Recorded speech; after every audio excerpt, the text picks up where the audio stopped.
Convidamos agora o professor de matemática Paulo Oliveira Enéas para conferenciar a palestra Conjuntura Política e as Perspectivas de Poder da Direita Brasileira. O professor Paulo Enéas é professor de matemática e analista político, editor do portal conservador Crítica Nacional e autor do livro Geopolítica Contemporânea, Desconstrução de Narrativas da Esquerda Globalista.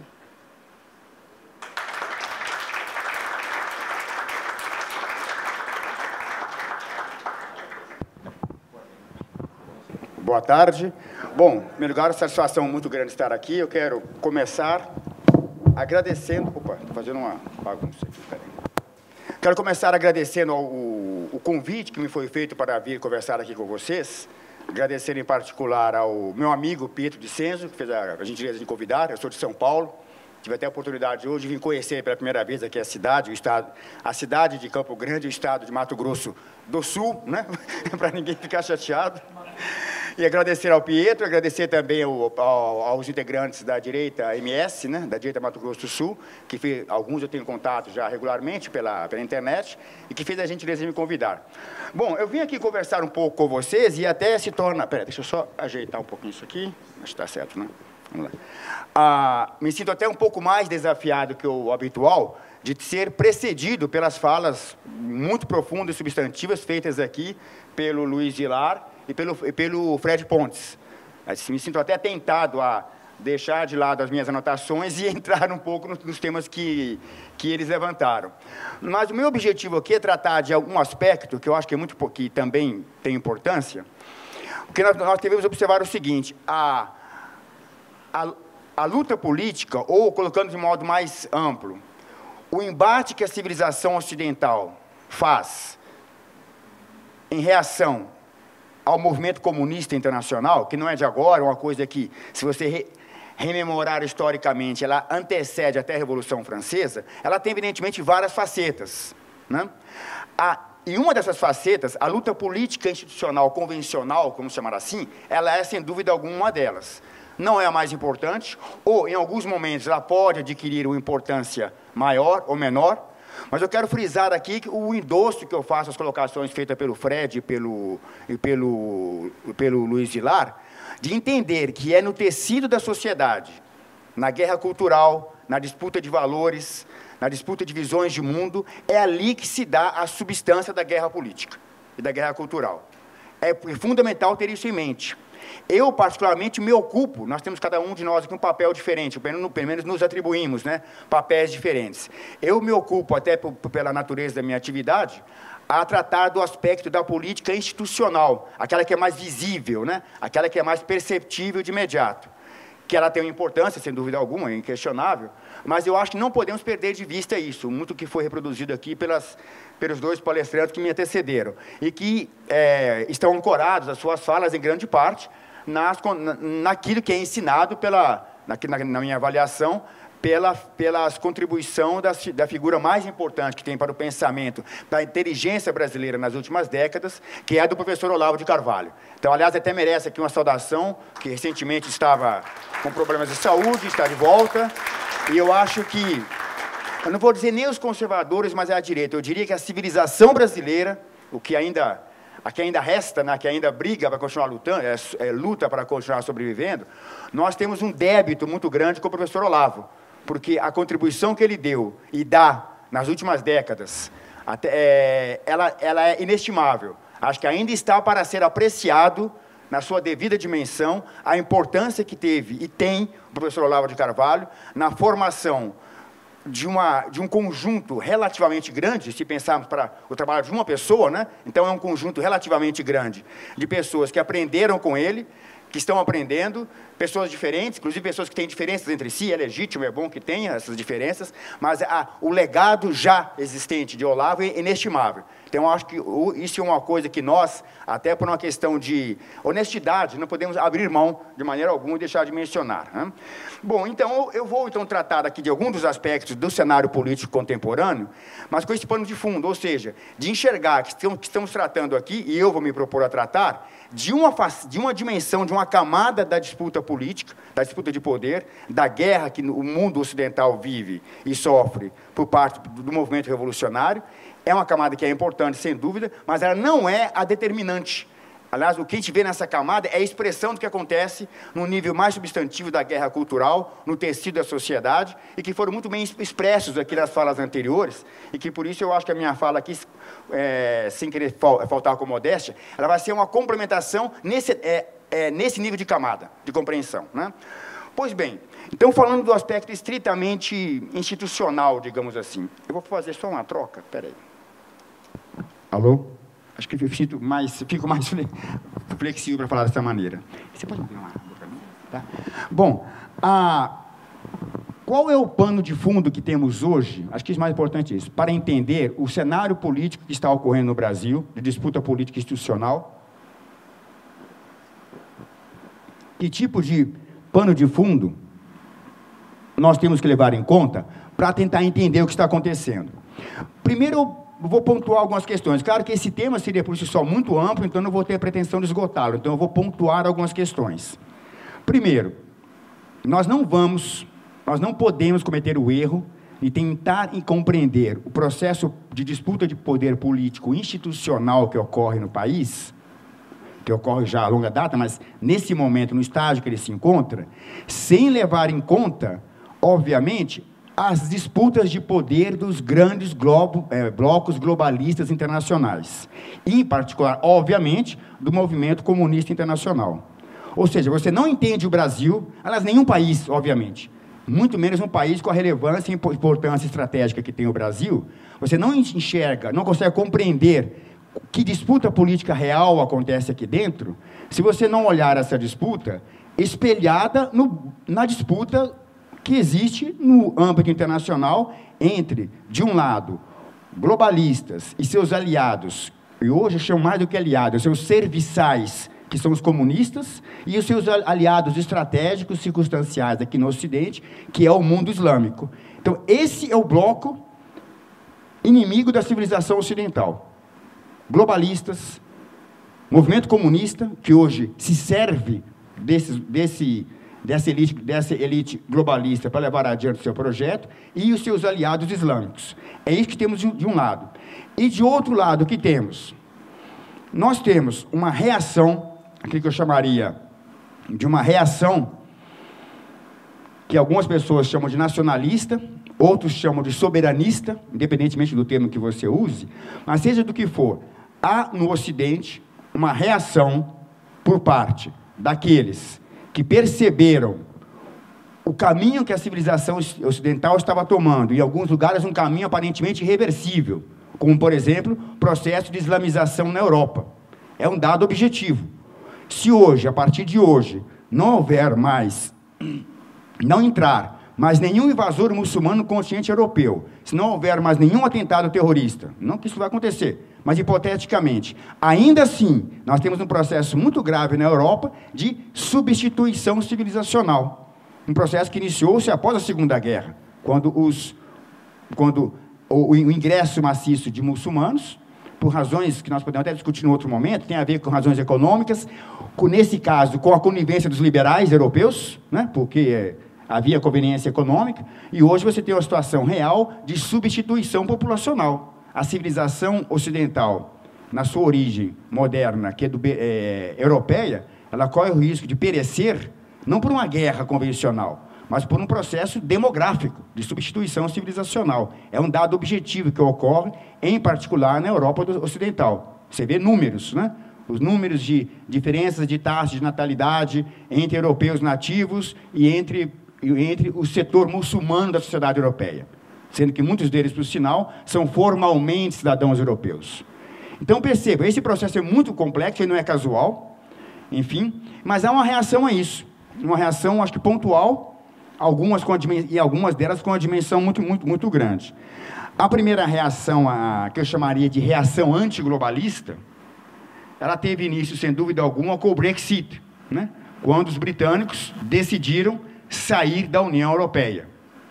Todos se lembram, quem acompanhou o noticiário a respeito, praticamente toda a imprensa ocidental, toda, sem exceção a grande imprensa, dava como líquido certo que aquilo seria uma loucura, que aquilo seria um suicídio, que a Inglaterra iria mergulhar numa crise econômica, etc., etc., e, obviamente, nada disso aconteceu. O povo britânico não foi decisão da elite governamental britânica, foi uma decisão soberana, por meio de um plebiscito, contra o qual ficou, inclusive, o partido que é chamado de conservador britânico, mas conservador só tem um nome, que é hoje uma das forças globalistas de lá daquele país. Enfim, decidiu sair da União Europeia. Depois nós tivemos um outro momento importante, que, sem dúvida, até agora é o mais importante, dessa reação antiglobalista, que foi, obviamente, a vitória de Donald Trump. Acho que não há nada mais importante que tenha acontecido nesse início de século, no que diz respeito a uma reação da civilização ocidental ao projetos globalistas e de esquerda, da esquerda internacional aqui no Ocidente, do que a vitória de Donald Trump. E nós estamos vendo a cada dia, todo santo dia, mesmo nos Estados Unidos, a dificuldade imensa que ele encontra para governar, porque há uma decisão firme, inequívoca, e por parte do movimento revolucionário internacional, principalmente nos Estados Unidos, onde esse movimento é mais forte, por mais que algumas pessoas surpreendam ao ouvir isso, mas onde ele é mais forte, tem mais poder, tem mais dinheiro, tem mais aparelhamento de instituições, de tentar destituir o governo do Trump.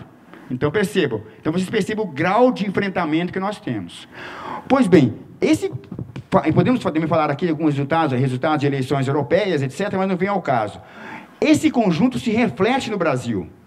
Ele não é tão óbvio, não é tão patente, né? Não é tão visível, mas ele está presente. Essa disputa desses grandes blocos globalistas de um lado e antiglobalistas de outro, eu vou chamar de antiglobalistas, que aí tem um pouco de tudo, ele está presente aqui no Brasil.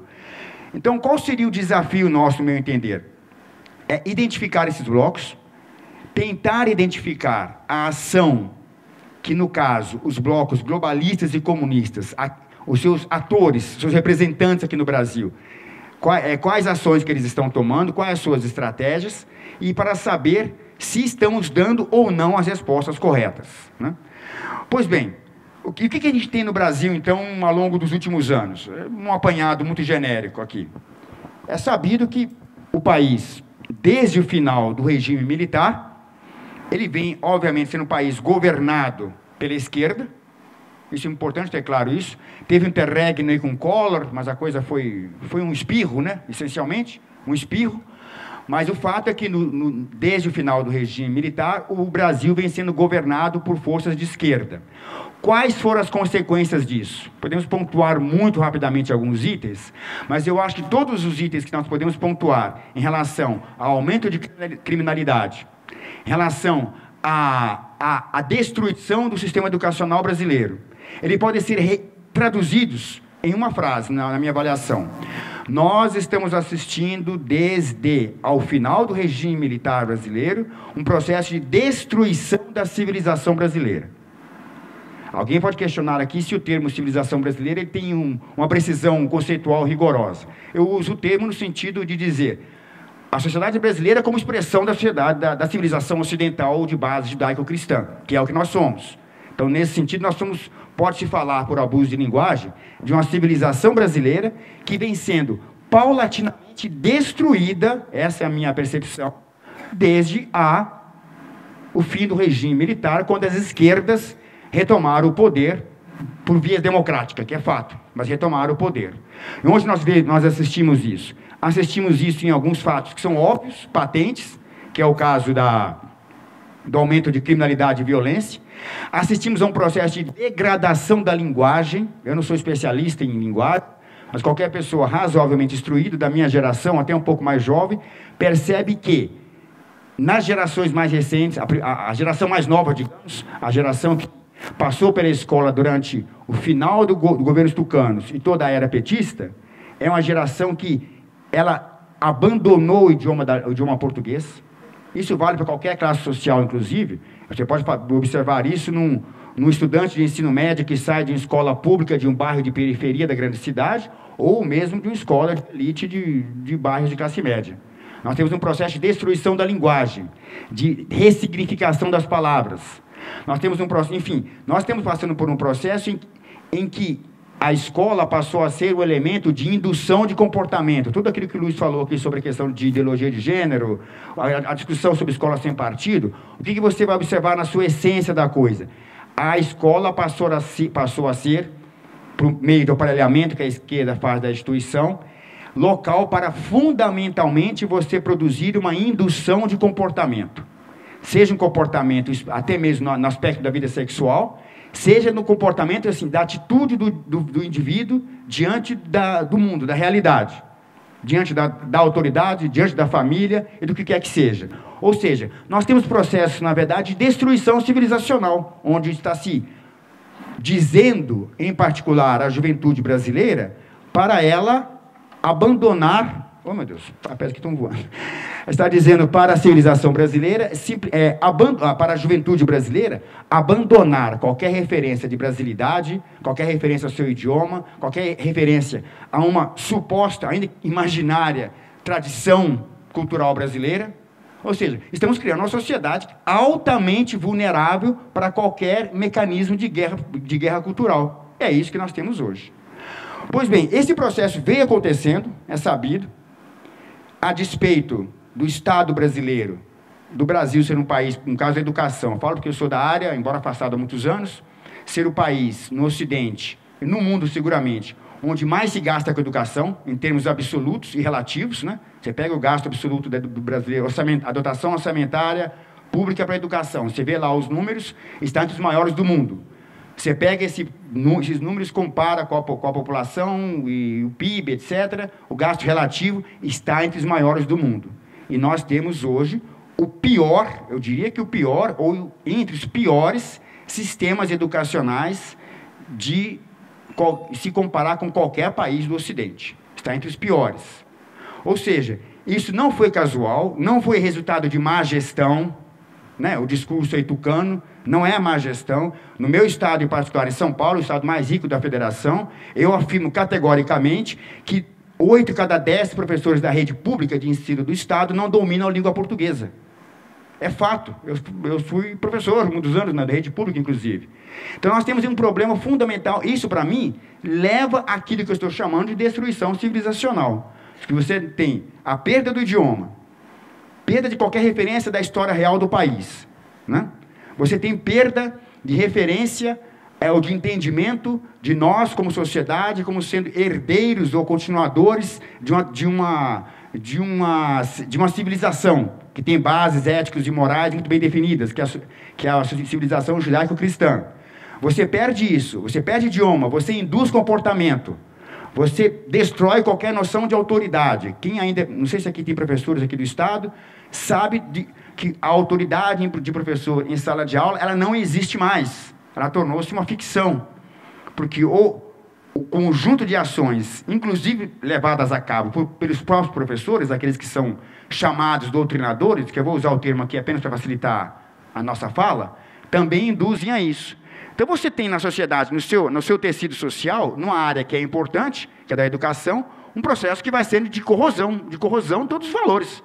Então, o adolescente, o jovem, ele vai sair sem saber o idioma, sem saber a sua origem, a sua bagagem cultural histórica, sem qualquer noção de identidade nacional, patriotismo nem se fala, né? Eu tenho 50 e poucos anos, meus tempos de colégio, estudei escola pública, de manhã, as crianças se perfilavam lá com a professora para cantar o hino nacional. E se for fazer isso numa escola pública hoje, qualquer lugar do Brasil, é capaz do Ministério Público ir lá acusar o professor de estar oprimindo as crianças. Vocês percebam? Então, nós temos um problema gravíssimo, que eu acho que essa dimensão é uma das mais graves. Pois bem, esse quadro que eu estou pintando aqui, meio desanimador, eu acho que é real, mas ele é real, né? Ele é verdadeiro. A despeito disso tudo, assim, um outro item também desanimador. Nós temos um avanço muito grande do Islã no Brasil. Eu estou longe de ser um expert, não sei se eu expert em nada, em primeiro lugar, Mas eu procuro me ocupar um pouco desse assunto, e tem pessoas no nosso meio que conhecem muito melhor, podem falar a respeito, mas é um tema também delicado. Por quê? Porque essa presença, no caso do Islã, na sociedade brasileira, ela se dá de maneira subterrânea, não perceptível, e apenas nos últimos anos vem começar, em um outro veículo de comunicação, você percebe alguma coisa mais explícita, mas ela é resultado de um processo que já ocorre há muito tempo. Então, eu vou dar um exemplo da cidade de São Paulo. Quem aqui conhece a cidade, enfim, a maior cidade do país, tem bairros de periferia, etc., etc. A presença do Islã nesse meio, ela é ostensiva. Em alguns lugares, ela rivaliza com a presença de igrejas protestantes, evangélicas. E qual é a via? Qual o caminho que fazem para isso? Há muitas pessoas que vão ficar surpresas com isso, talvez.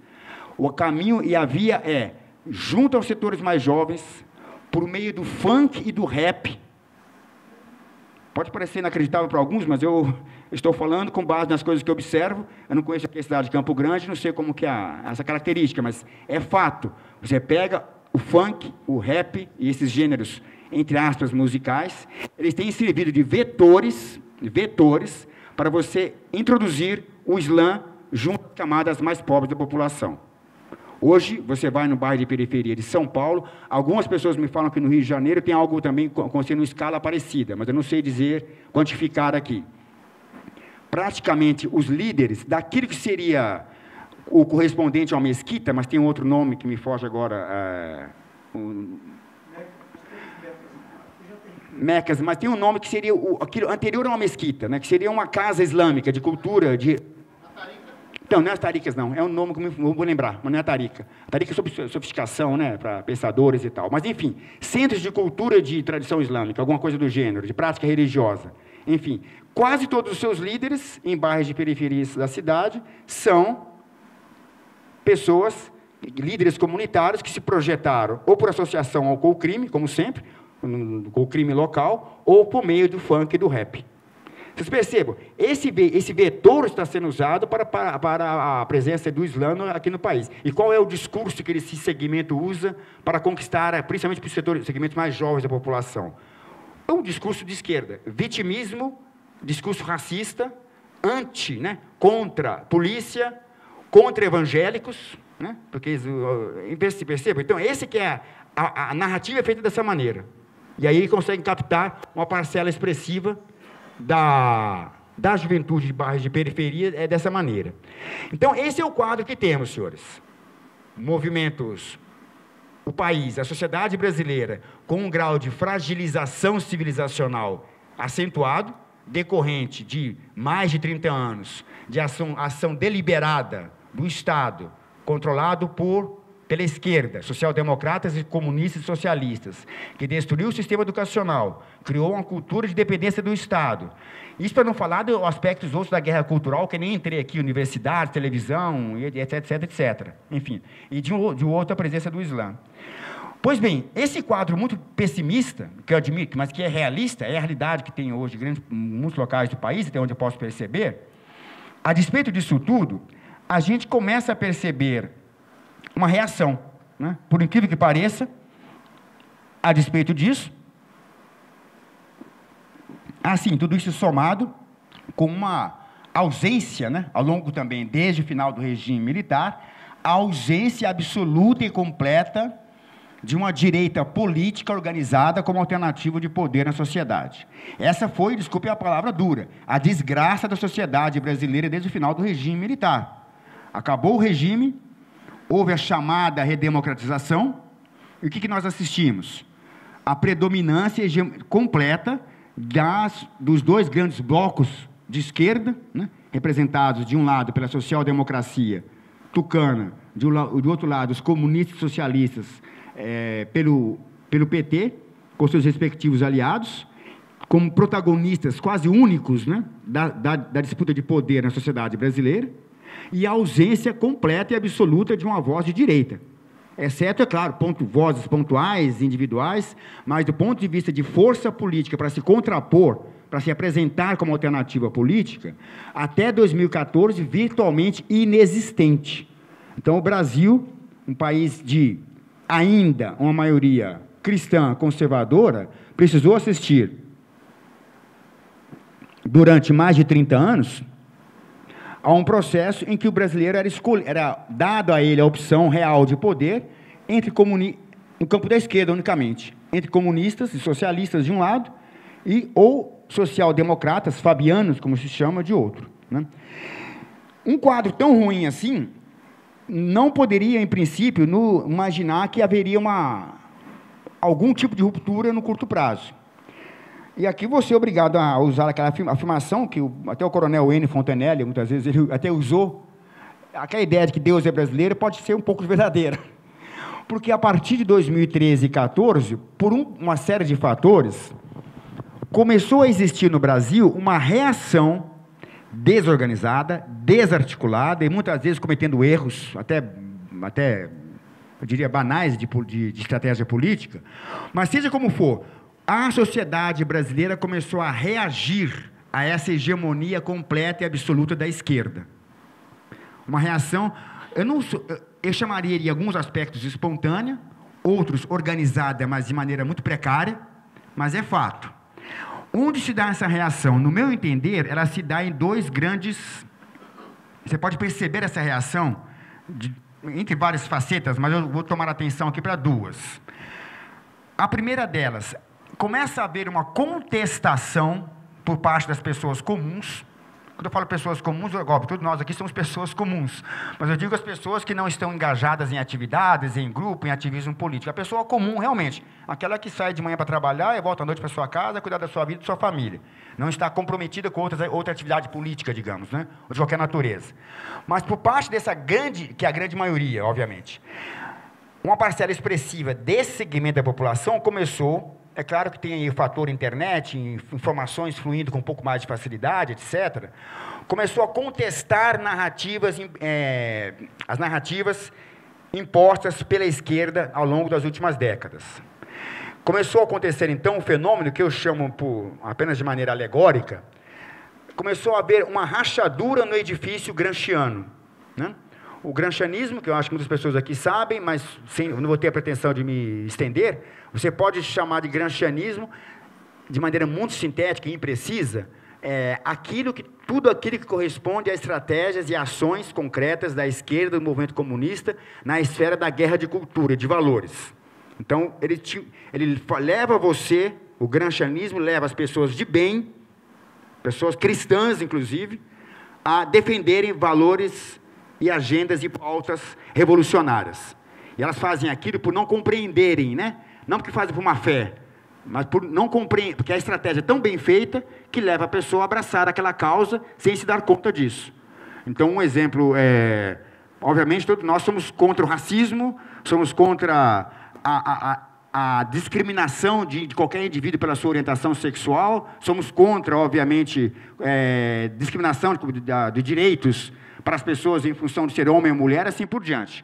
Mas a esquerda ela é inteligente bastante para usar essa nossa índole, que é correta, e transformar isso em agenda política, instrumentalizando os segmentos. Aí vai instrumentalizar negros, instrumentalizar mulheres, instrumentalizar gays, para usar esse fator e usar ao mesmo tempo a boa índole das pessoas, para que elas venham a funcionar como caixa de ressonância da agenda ideológica daquela esquerda. Né? Então, isso esteve presente. Agora, o que aconteceu?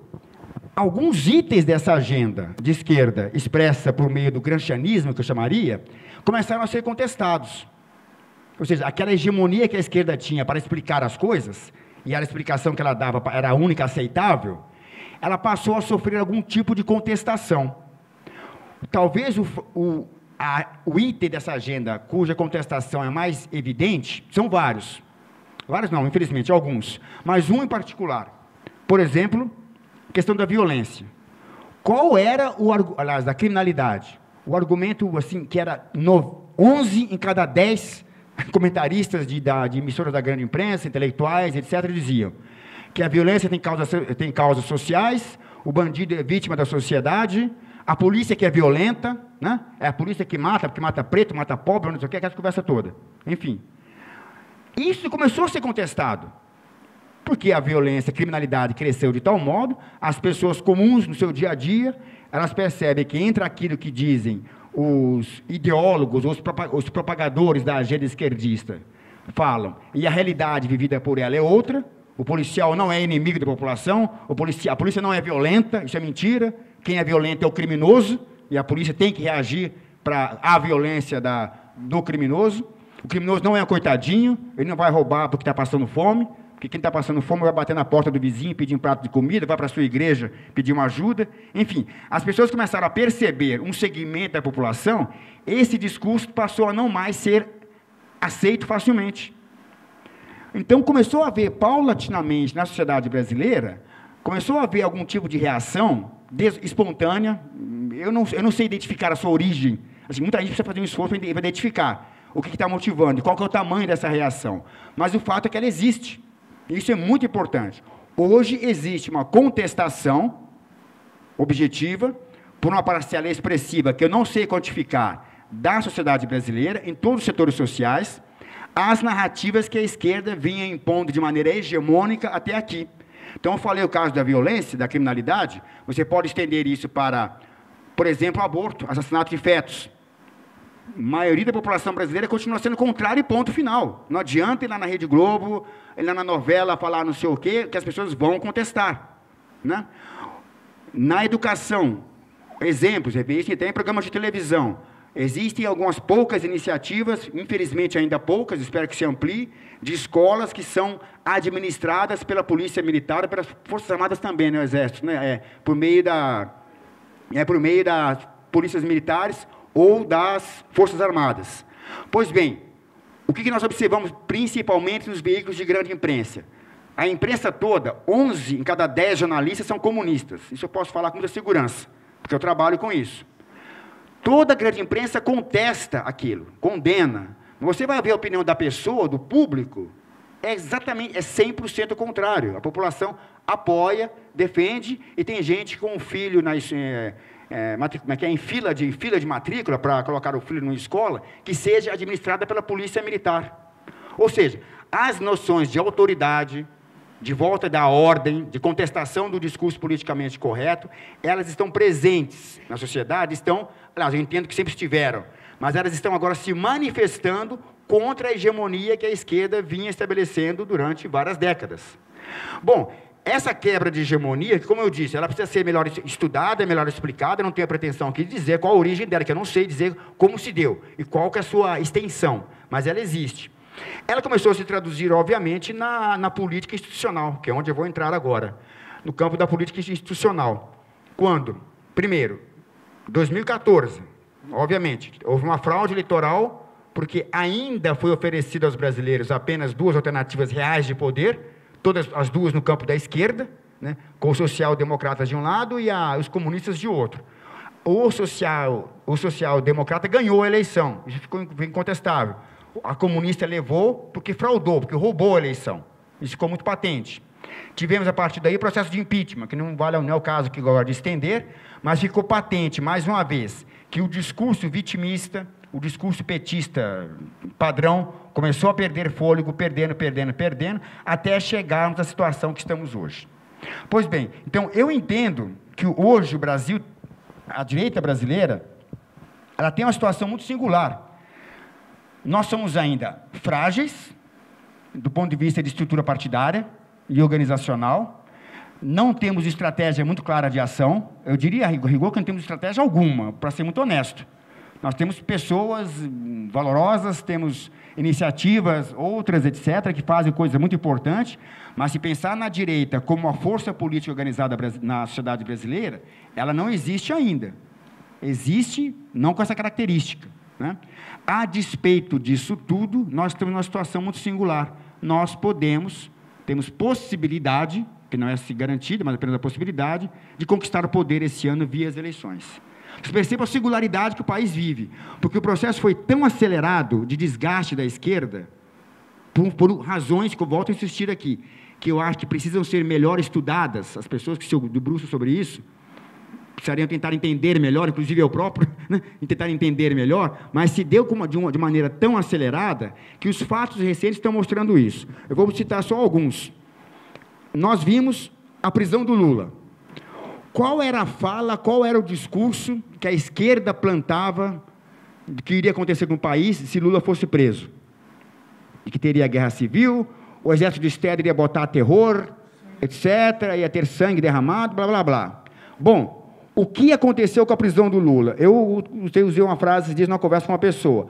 A prisão do Lula foi uma história com começo, meio e fim. O começo foi quando o juiz Sérgio Moro foi lá e decretou a prisão. O meio foi o circo que ele armou, com a conivência triste de um clérigo da Igreja Católica, né, que organizou um evento político sob pretexto de missa, né, inclusive com a faixa lá em defesa do aborto, né, enfim. E qual foi o fim? O fim foi o bandido sair como qualquer bandido tem que ser, num camburão, dentro do carro da polícia, para ir para o presídio. Ele só não foi para presídio ainda, por uma questão circunstancial. Eu não duvido que, a médio prazo, ele vai sair do prédio da Polícia Federal, lá em Curitiba, e vai para um presídio onde o juiz for determinar que ele vá. O que aconteceu no país no dia seguinte com a prisão do Lula?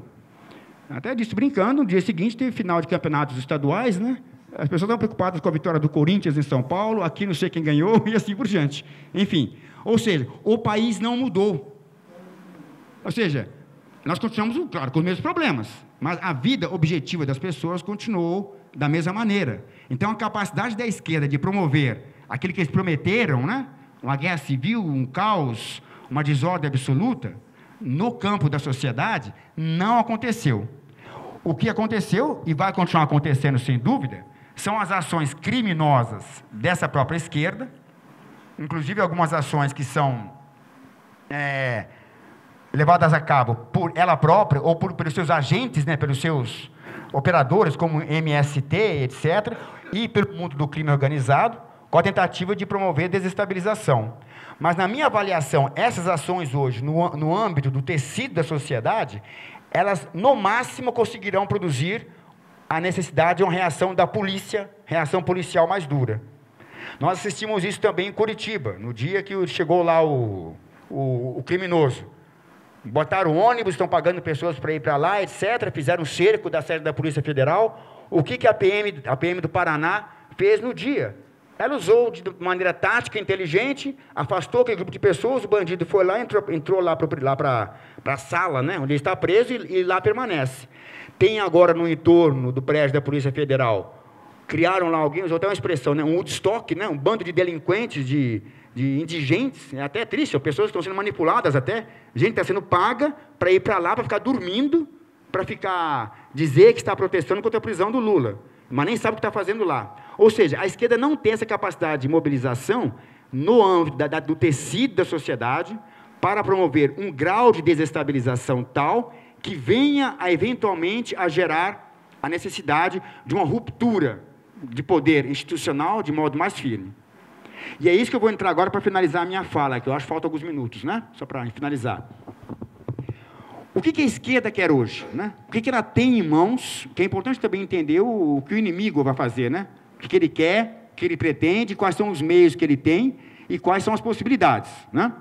Bom, se olharmos para o Brasil agora, em termos de disputa de poder no âmbito institucional, que a minha fala está colocando o escopo da minha fala nesse sentido, do poder político institucional, a presidência da República, Congresso, e assim por diante. Pois bem, o que a esquerda quer e o que ela não quer? O que o movimento revolucionário, e quais são os meios que eles têm? A gente tem que tentar entender isso. Na minha avaliação, hoje, tudo que os revolucionários, a esquerda revolucionária, ela não quer que as eleições venham a ocorrer agora em outubro. Por que ela não quer? Também na minha avaliação, que obviamente alguém pode contestar e é legítimo.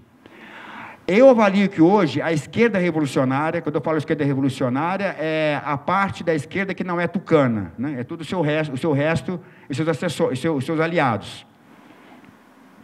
Eu avalio que essa esquerda hoje, eles têm a convicção de que não terão a certeza de poder fraudar as eleições. O risco da fraude existe, é material, é concreto e objetivo. É um fato. Mas essa esquerda, os seus pensadores, estrategistas, eles devem ter a compreensão que é correta, do ponto de vista deles, de que eles não têm mais os meios, aquela história, né, a política tem a ver com os meios, com que interesse. Eles não têm os meios para assegurar, por cima, né, na instituição, no caso, no TSE, a possibilidade de fraudar a eleição. Porque eles também sabem que a única possibilidade, hoje, de a esquerda revolucionária, seja com Lula, que é pouco provável, eu diria quase impossível, dele tentar disputar, ou com o Ciro Gomes, de conquistar o poder institucional, seria por meio de fraude, porque eles não vão conseguir por meio da expressão da vontade popular. Por quê? Por conta disso que eu disse agora anteriormente, algum processo que nós ainda não fomos capazes de compreender, eu pelo menos não consegui até agora, o conservadorismo presente na sociedade brasileira, que sempre esteve, a despeito do processo de destruição civilizacional que a esquerda produziu aqui na sociedade nos últimos anos, a despeito disso, esse conservadorismo de alguma maneira se expressou espontaneamente, sem que nós fizéssemos nada para isso, ou a gente fez, a gente não sabe o que a gente fez, alguma coisa aconteceu, não vai permitir isso.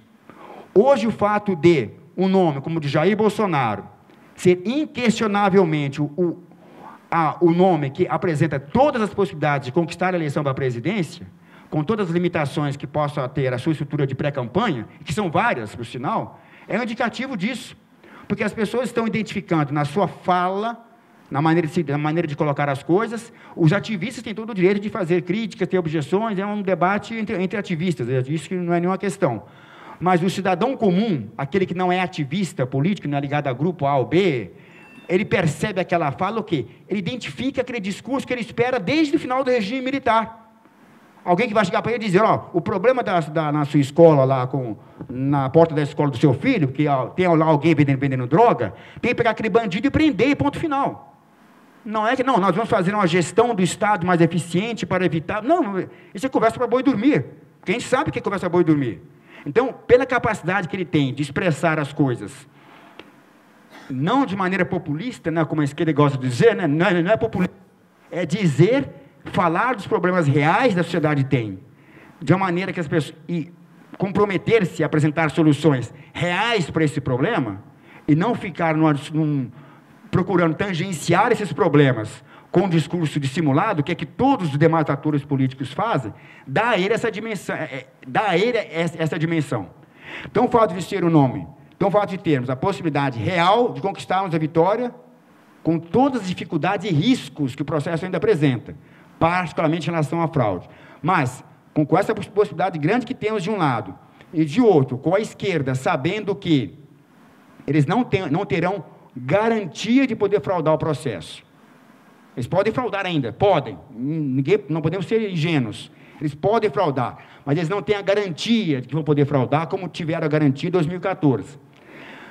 Sabendo eles que o discurso da esquerda, hoje, nesse momento, ou eles se reinventam muito rapidamente, eles têm capacidade para isso, não podemos esquecer, mas se não se reinventarem muito rapidamente, o discurso não vai encontrar eco na sociedade, ou na parcela expressiva da sociedade, porque ele esgotou-se. Quem acompanhou todo o processo lá com Lula, quem acompanha as coisas do país, percebe isso. Ou o discurso de esquerda, no âmbito da opinião pública, aquele segmento da sociedade que acompanha mais ou menos as coisas, ele esgotou-se. É claro que o movimento comunista ele é muito inteligente, muito capaz, não quer dizer que a esquerda está derrotada, vamos para casa dormir sossegado, não é isso não. Significa que nesse exato momento a situação é favorável para nós. Portanto, para encerrar, eu entendo que as perspectivas que nós temos hoje, que são as mais positivas, é essa. A esquerda não quer que tenha a eleição em outubro.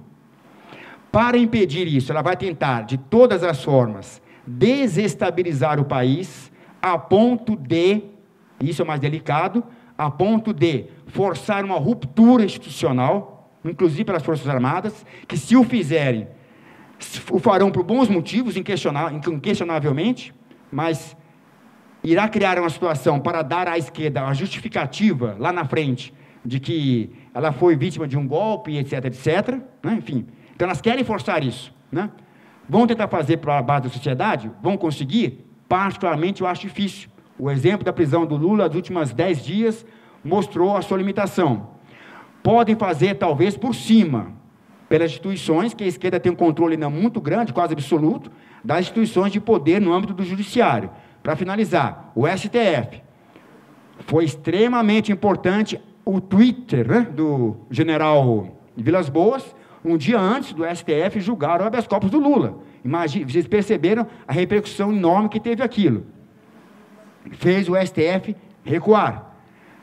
Por outro lado, eles continuaram tentando fazer a coisa por cima, ou para inviabilizar a eleição, ou até mesmo inviabilizar a ida do candidato favorável da esquerda, da direita, para essa disputa. Nós soubemos, por exemplo, ontem, que a Procuradora-Geral da República, Raquel Dodge, entrou com um processo que eu li agora de madrugada, e consultei um advogado, totalmente sem pé nem cabeça, de tentar acusar Jair Bolsonaro de crime de racismo. Então, é evidente que é uma ação política da PGR, assim como é uma ação política do STF, tornaram-se agentes políticos, né? Deixaram de ser agentes do Estado, do Judiciário, para se tornarem agentes políticos, com o objetivo de fazer guerra política contra a direita e contra os conservadores.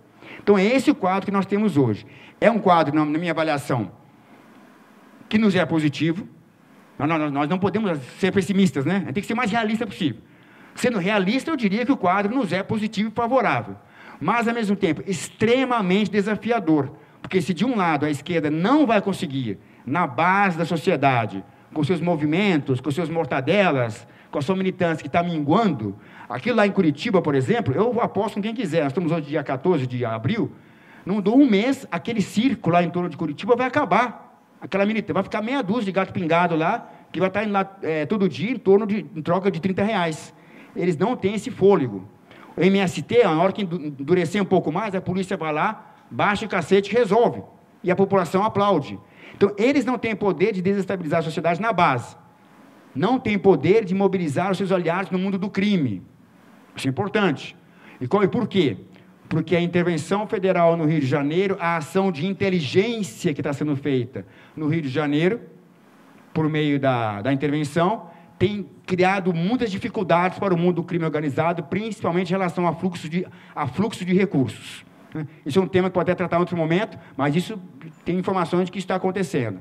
Ou seja, nós temos isso, de um lado, e agora temos o risco, por cima, que é do STF e da Procuradoria-Geral da República, de tentar comprometer o processo eleitoral pela questão do voto impresso, como a Procuradoria já fez, tentando alegar uma ilegalidade absurda do voto impresso, de um lado, tentando inviabilizar a candidatura do candidato mais forte da direita, e eu, particularmente, acredito, para encerrar aqui, que os setores, hoje, que representam esse campo de direita amplo, hoje, que está expresso pela candidatura de Bolsonaro, e que hoje encontram nas Forças Armadas o seu principal respaldo, a sua retaguarda, institucional, formal ou não, vai criar uma pressão muito grande também sobre essas instituições para impedir que elas venham criar mecanismos que venham impossibilitar a expressão da vontade popular agora em outubro. Então, essencialmente, esse é o quadro que eu tenho, eu gostaria de apresentar aqui. Óbvio que tem fatores outros que podem vir no próximo dia a criar mudanças muito substantivas, mas é isso que eu tenho aqui no momento que eu gostaria de apresentar para vocês. Então, muito obrigado.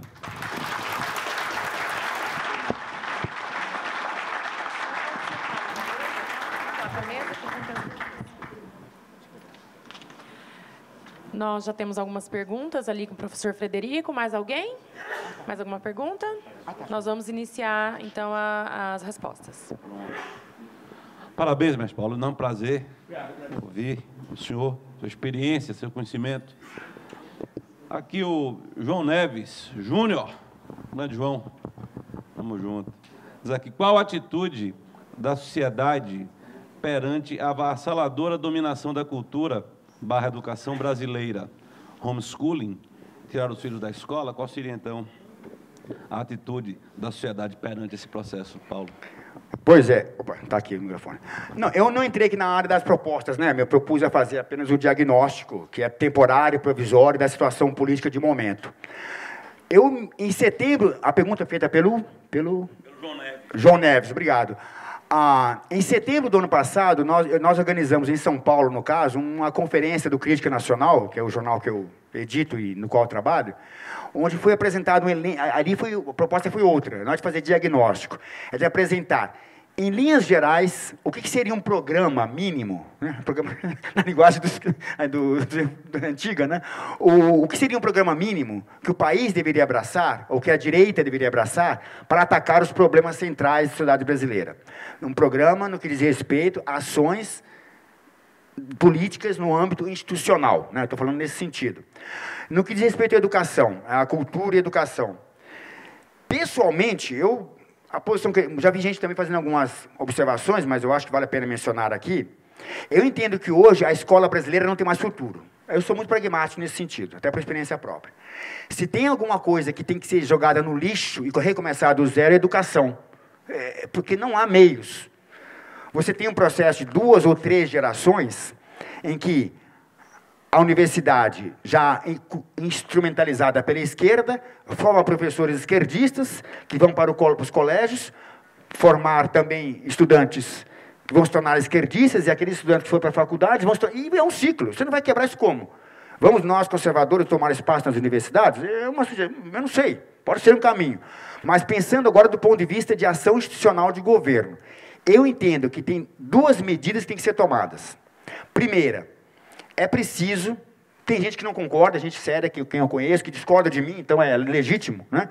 É preciso modificar a lei, para que hoje a lei obrigue as famílias a colocar filhos nas escolas. Ponto. Numa situação ideal, isso não deveria existir. Mas a gente não faz política com ideais, né? A gente faz política com os dados da realidade. Então, eu entendo que a realidade hoje nos permite fazer a seguinte opção.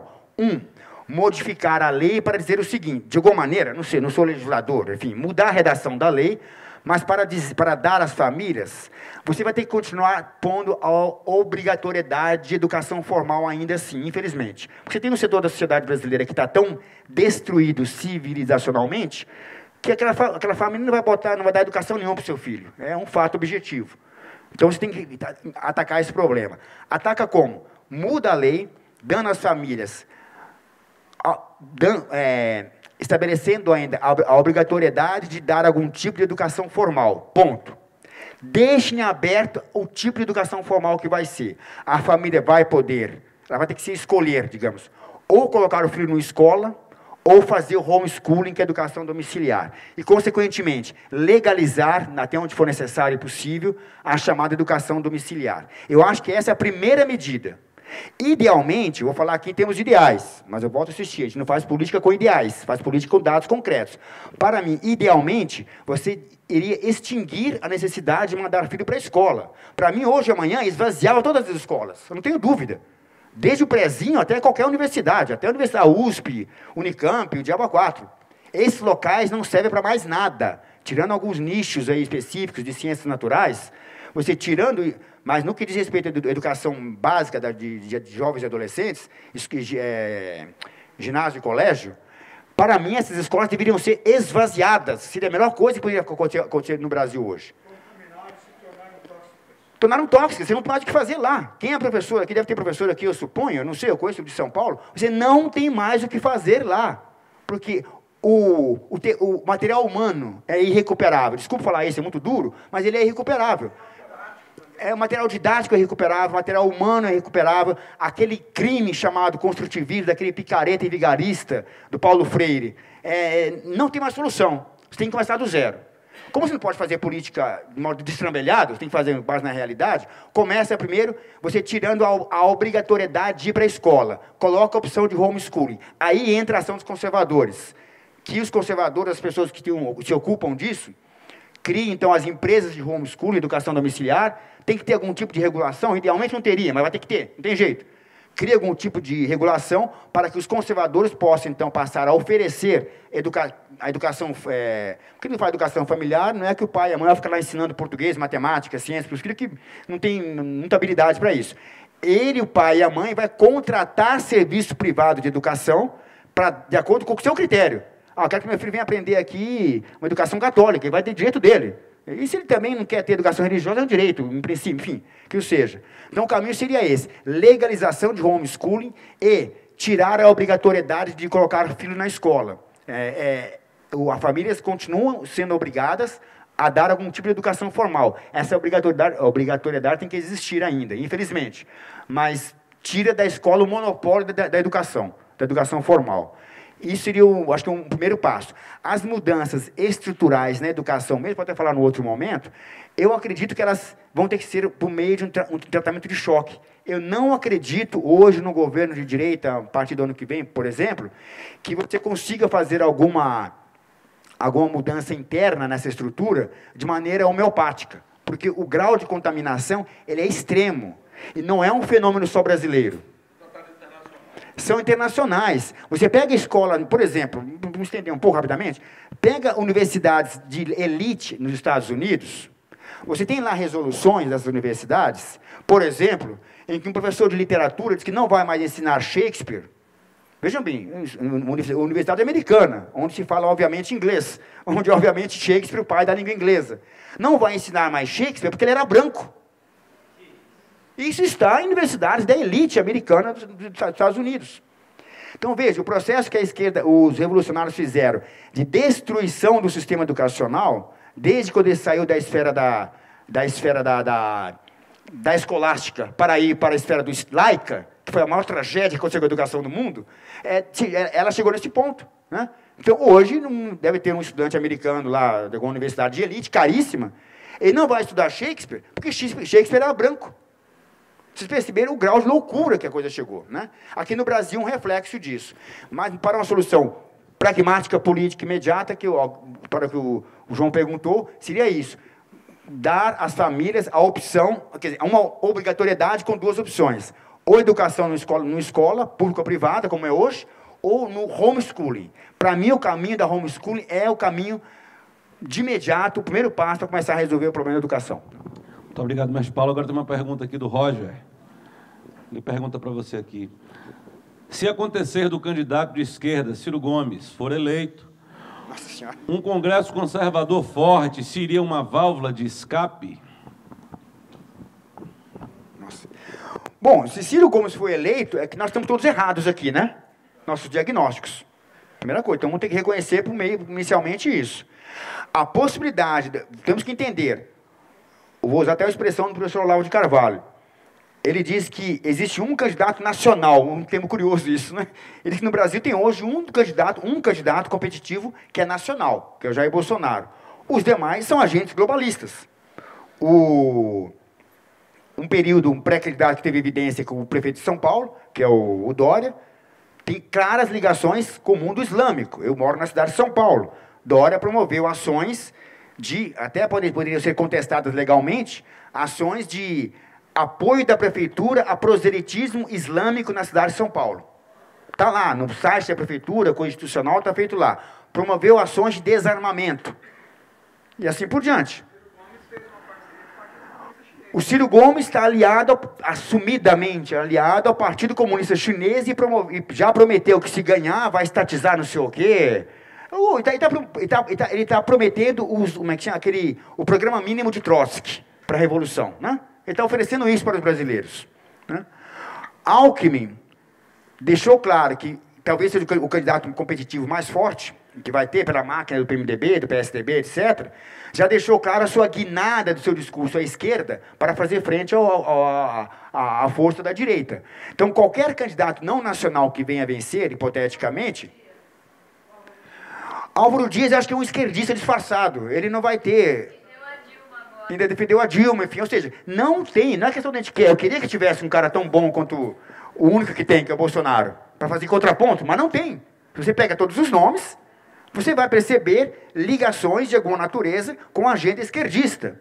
Vou até falar de um candidato aqui pequeno, novo, né? Eu até conheço gente lá, pessoal bacana, mas são muito ingênuos. Os caras estão apoiando a Agenda 2030 da ONU, que é uma extensão, né, de uma agenda aí globalista no âmbito das cidades. É um tema que merece um outro momento falar com mais detalhe a respeito. Então, efetivamente, hoje no Brasil só temos um nome que expressa uma reação à agenda globalista, internacionalista, que atua no Brasil por meio desses agentes, que é Ciro Gomes. A gente tem que olhar Ciro Gomes, tem que olhar Alckmin, tem que olhar o Dória, tem que olhar até mesmo Álvaro Dias, como sendo agentes de movimentos globalistas internacionais que estão operando no país para atender esses interesses. Então, a hipotética vitória de Ciro Gomes seria uma venezuelização brasileira num ritmo mais acentuado, porque já deixou claro as suas intenções. Então, a pergunta que foi feita aqui é um cenário que eu espero a gente não venha contemplar, porque vai significar uma derrota da sociedade brasileira, porque ele já deixou claro as suas intenções. Ele está sendo até, entre aspas, honestos, né? Se eu ganhar, eu vou censurar a imprensa, eu vou caçar conservadores, eu vou estatizar não sei o quê. Ele está dizendo que vai fazer. Mas no escopo da pergunta, professor Paulo, quer dizer, ainda que acontecesse um Congresso conservador forte, seria uma válvula de escape se essa realidade, que a pergunta dele trata disso? Assim, pois é, de novo, nós não podemos olhar as instituições de Estado, nós não somos os Estados Unidos, infelizmente, né? Estados Unidos, nós tivemos uma época lá, aquela desgraça do Obama, que quase levou o país a... Aliás, o que acontece na Síria hoje é fruto, né, resultado da política de Obama no Oriente Médio, mas nós não temos uma solidez de instituições como tem nos Estados Unidos. Na eventualidade de um Ciro Gomes ganhar, e mesmo que o Congresso conservador, essa hipótese acho muito pequena, né, se acontecer dessa maneira, mas hipoteticamente, se isso acontecer, ou o Congresso age rapidamente para tirá-lo de lá. Tem que tirar, não tem conversa. Acha qualquer coisa. O cara tirou nota 3 em matemática quando estava na quinta série e faz impeachment. Não tem conversa, porque vai destruir o país. Ou ele faz aquilo, ou ele vai lá e fecha o Congresso. Ele é capaz de fazer isso. Na Venezuela, tem um ano, não me lembro qual aí, tem uma coisa parecida. Ainda era o segundo mandato de Chávez, alguma coisa assim. Era uma oposição porcaria lá, né? A oposição tucana também. Tentaram, não digo nem a tentativa de remoção por ação militar, mas um dado momento, um confronto qualquer lá, o Chávez virtualmente ele dobrou o Congresso, ele fechou. Então, você não lida com comunistas, você não age com comunistas dentro, digamos assim, das regras do jogo democrático, não dá. Às vezes você quer fazer um jogo democrático, mas se é um comunista, você tem que tirar a força, não tem conversa. Se ganhar Ciro Gomes amanhã, que eu não quero considerar essa possibilidade, mesmo com um Congresso conservador, vai ter que chegar para os caras e dizer, ou vocês tiram esse cara agora, ou vai as forças, ou os militares vão tirar, ou o país vai virar a Venezuela. Não tem meio termo, né? Muito obrigado, mestre. Você é uma fera, um prazer enorme, satisfação. Paulo Enéas.